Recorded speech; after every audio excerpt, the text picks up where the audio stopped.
Dialogues and NEH's Standing Together initiative that inspired it were created because we at NEH believe that the humanities are an indelible marker of the human spirit and of civilization and of the things that we make and sometimes unmake together.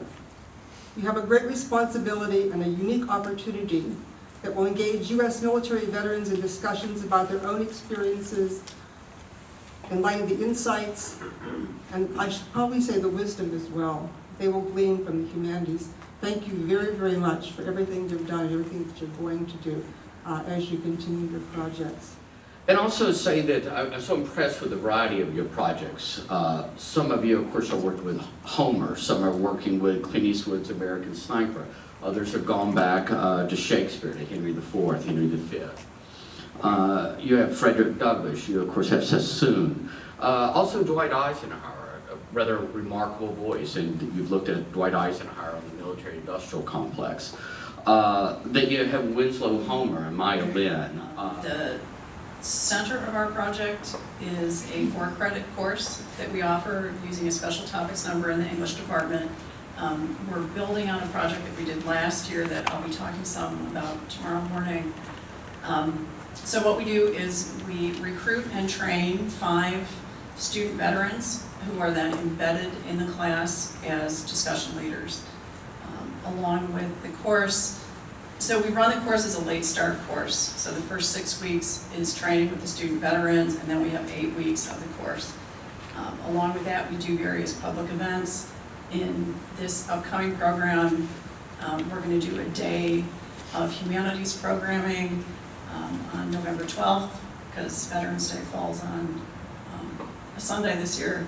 So in conjunction with the centenary of the end of the First World War, we're going to do a day of programming. Half of the course is First World War material, the other half is more recent stuff from Vietnam forward. And then in the spring semester, the student veterans are going to go kind of on a road show. We have commitments at 4 community venues, the VFW Hall, a public library, a community college, and another regional comprehensive university. And they will go and take some of the material that they worked with and share that with the audience and lead discussion there. So, and our focus is on war memory and commemoration. Our project is called Voices of War, and what we have done is leverage the military history capability at Ohio State. We have 4 military historians on our staff, actually 5. We've leveraged 4 of them, and we're going to hold a graduate seminar in the fall, and we're going to look at 4 conflicts in tandem. The U.S. Civil War, World War I, Afghanistan, but Afghanistan going all the way back into the 19th century to the current conflict, and then the Iraq War. And in each of these cases, we'll look at a memoir of the conflict, a novel, and then a movie representation. And we're going to see how various communities look at war and how they are portrayed in the various forms of media. And we're going to use selections from HSP's archive as well as published and visual art. And we'll then have monthly discussions, small monthly discussions, led by our discussion leaders, which we hope to be a mix of veteran and non-veteran. And then that'll all culminate in the spring in a large public program, hopefully to build a healthier veteran community in which veterans and their families and non-veterans can feel more comfortable having conversations. So we are really working hard to prepare a group of people who are ready to go out and create exhibitions and programs in cultural institutions that tell the stories of groups that are currently underrepresented in those institutions. So that leads me to the partnership, and I'm going to turn it over to the co-director, who will tell you about our project. Well, like what Therese said about University of Illinois Chicago, which is exactly why we want to partner with them. My name is Aaron Hughes. I'm from the National Veterans Art Museum, which is in Chicago. It used to be the National Vietnam Veterans Art Museum, and prior to that it was the Veteran Art Group. So it's kind of grown over the years. And I'm also an Iraq vet. I served in the Illinois Army National Guard from 2000 to 2006, deployed 2003, 2004. I'm really honored to be sitting next to Lovella Calica, who's been a mentor of mine for years, and we've been in the trenches working with the veteran community, doing writing workshops, doing art programs for over a decade. So it's great to be here with you, and I'm really grateful that the NEH supported this project. What we're doing is we're preparing for the first ever National Veterans Art Museum Triannual, which will be next summer at the Chicago Cultural Center, the DePaul Art Museum, and at the National Veterans Art Museum. In order to do that, we partnered with the Museum and Exhibition Studies program to bring in 5 veteran fellows, thanks to the NEH grant, and a research graduate assistant, and to lead a year-long preparatory program where we will be investigating the connection between what veterans are doing today and their creative practices in the arts, literature, performance, and connecting it back to its historical roots. A lot of times, I know personally, when I went back to art school after serving, I felt like I was the only veteran in history to ever go make art, and that's just not true.